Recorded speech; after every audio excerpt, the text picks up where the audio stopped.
Hi and welcome. You're listening to the X22 Report. My name is Dave and this is episode 1136 and today's date is November 25th, 2016 and the title of the episode is The Current Economic Collapse News Brief.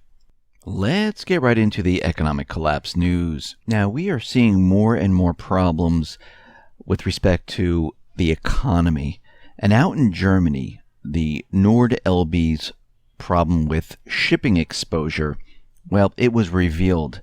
A whopping 8 billion euro or 40% of its shipping loan book was non-performing, and that Nord-LB wants provisions to cover 50% by year end.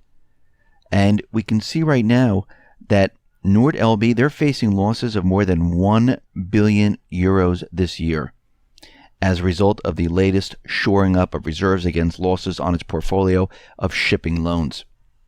Now, the largest German bank still has roughly 5 billion in shipping loans on its books, and that bank is Deutsche Bank. And we can see right now that the shipping sector, well, it is declining. We see Hanbij, that shipping company, they went bankrupt, and this is going to spread around the world. And what we're seeing right now is a complete breakdown of the system. The ECB is out there, and they're warning that there are significant risks that there might be a market reversal. The Bank of International Settlement issued an unexpected warning. And the warning says that the US dollar is surging right now, which may lead to an abrupt tightening in financial conditions around the globe, making the repayment of trillions in US dollar-denominated cross-border debt more difficult, and suggesting that the dollar index itself is the new fear indicator. And we can see right now that this system right now is built on a gigantic illusion. If we go back to 2008, prior to 2008, and we look at what happened there, they kept the illusion alive. And if you don't believe that was an illusion, think about this for a second. The subprime securities, they were built on a system where they took loans and they didn't care if it was loans that were bad, loans that were good, people were defaulting on it, but the rating agencies kept these loans at AAA. The government, the SEC, all of this didn't say a word. And during this time, not just a month or two, they continually kept this illusion alive. There were a few individuals that were out there saying these are junk. No one would listen. And what we're seeing right now is, if we look at the indicators leading up to the point where it crashed in 2008, we are seeing something very, very similar. And in some respects, the indicators are even worse than they were in 2008. Right now, Russia, they are buying gold. They have accelerated their gold process, their gold purchasing in October. And we can see right now they have purchased 48 metric tons or 1.3 million ounces of gold bullion. This is the largest addition of gold to the Russian monetary reserves since 1998 and could be seen as a parting gift by Putin to Obama, saying, listen, we know that this system is coming down. We are protecting ourselves. We are buying gold. China's buying gold. And we're seeing a lot of central banks, a lot of countries starting to purchase gold and dumping their treasuries, getting rid of their reserves, using what they have right now to purchase more gold. We see Obama as he's leaving the White House. Well, we know that he uses a lot of executive orders, and we can see that he's trying to keep his executive order, or many people say it's a memorandum that he used to create the illegal immigrants, where he allowed them to come into the country and the Border Patrol, DHS, and everyone else can't touch them. And through executive orders and memorandums, we can see the Justice Department is trying to back this up, and they're attempting to force organizations around the country to hire illegal immigrants. For instance, the Denver County Sheriff Office has been slapped with a fine by the Department of Justice because it refused to hire non-citizens as deputies. From the beginning of 2015 through last March, the Denver Sheriff Department went on a major hiring binge. adding more than 200 new deputies. But those jobs ended up only going to citizens because the department made citizenship a stated requirement on the job application. Now, the department, they're going to have to go through all their job applications for the past 2 years, identifying immigrants who were excluded from the hiring process and now giving them due consideration because the U.S. government placed a fine on the sheriff department.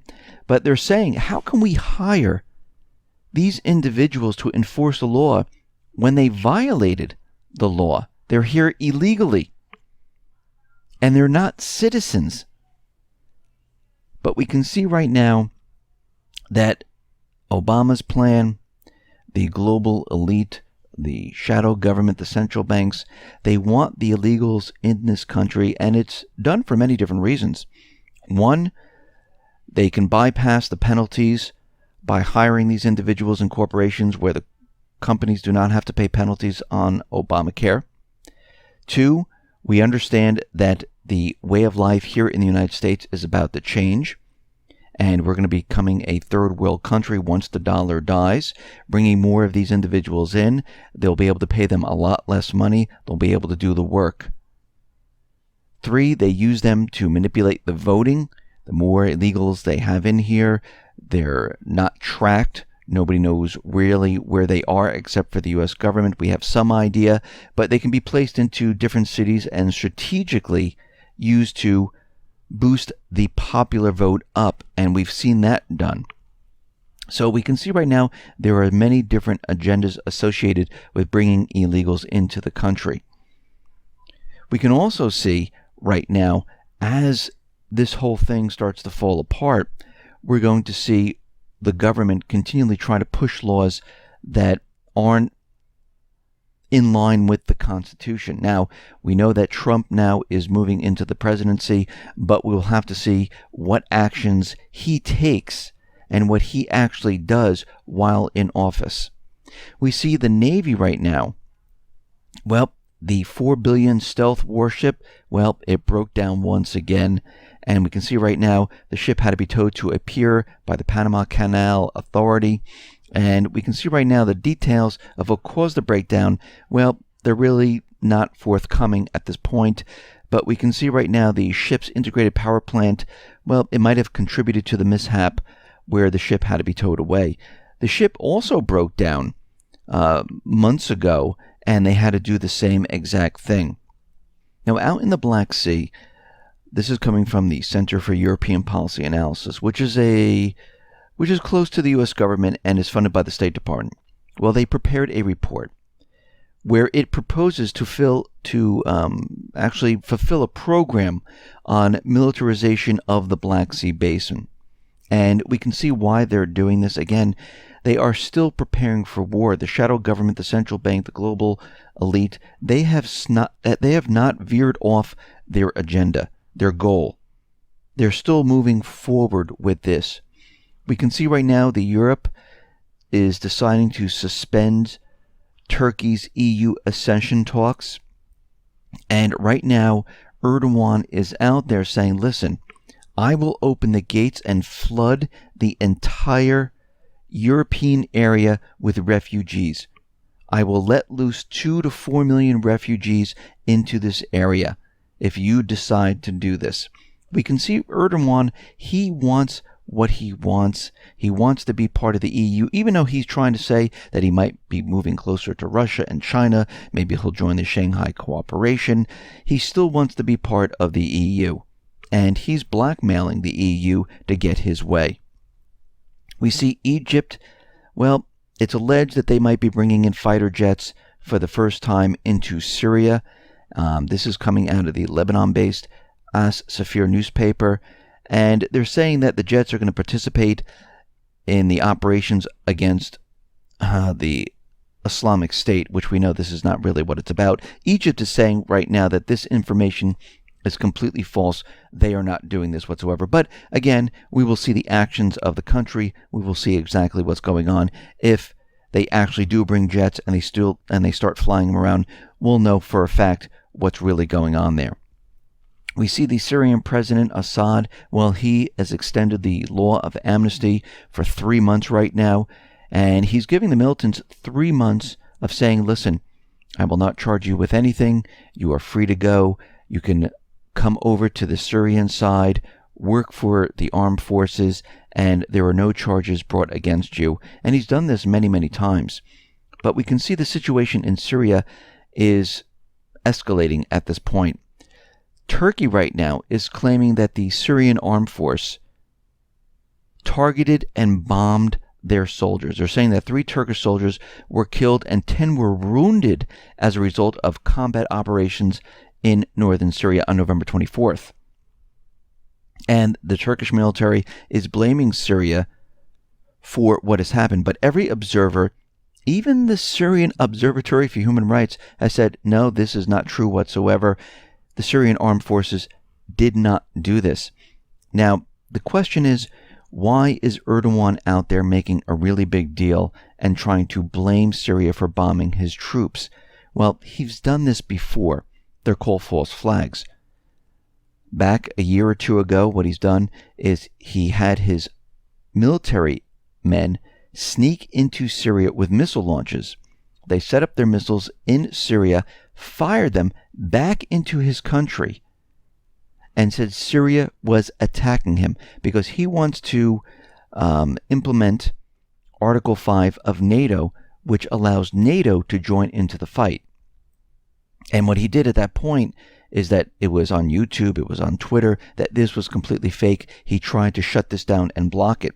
Well, it looks like he's trying to do the same thing once again. He's trying to bring NATO into the fight. He's using this to start a war, because we can see right now the shadow government, the central bankers, the elite, they're pushing their agenda. Now, the Syrian armed forces, they're out there saying, absolutely not. Our fighters were not in the area whatsoever. We did not bomb this area. So right now, Turkey is on high alert. Their F-16 warplanes were put on emergency standby. And we can see that Turkey has done this before, not just with sending soldiers into Turkey, but the time when Turkey actually shot down a Russian jet where they said, Russia was flying over the border into Turkey and we shot them down. And we know for a fact that the Russian bombers had no missile systems on there that they could fire at other planes. They only had bombs that they can drop and hit targets on the ground. And then we come to find out that the Russian jet was never even in Turkish airspace. Now remember, Turkey flies their military jets and violates Greece's airspace many, many times, but Greece has never shot their planes down. They could have radioed them, they could have done a lot of things, but we can see what Erdogan, the global elite, the shadow government, the central bankers, they want a war. And we're going to see this escalate probably from now until Trump is inaugurated. And even at that point, they're going to try to trap him into getting a war. Because what we're having right now and what we're seeing is that the economy, well, it is deteriorating. It's coming down. We can see right now that they need this war. They like to reduce the population. They like to cover up the economic collapse. They want to blame a country. Because in the end, what they want to do is they want to restart this entire system. And hopefully through the war and everything that goes on, that everyone forgets what has happened prior. That's what they like to do.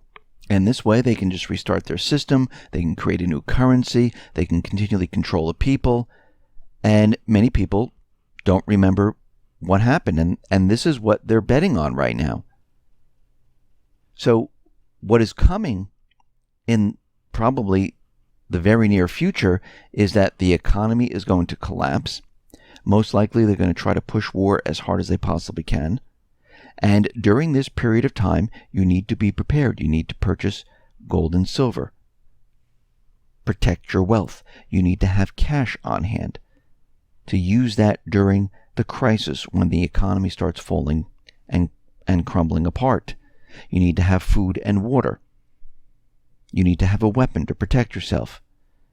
You need a plan to move if you need to move out of the area. And we can see at this point that with the Fed raising interest rates in December, which I do believe they're going to say they're going to do and most likely going to do, this is a signal that they're preparing to bring down the entire economy. Because think about it. Europe is in negative interest rates. Bank of Japan, and Japan is keeping the interest rates in the negative territory. And the United States, they're going to be raising the interest rates. And think about the debt. Think about the global debt. Think about the dollar. Think about what the central banks around the world and countries are doing around the world. This whole thing cannot be sustained. They know it, and they're preparing to bring it down. Listen, everyone, thanks a lot for listening. Be well, be safe, and especially be prepared. Thanks a lot.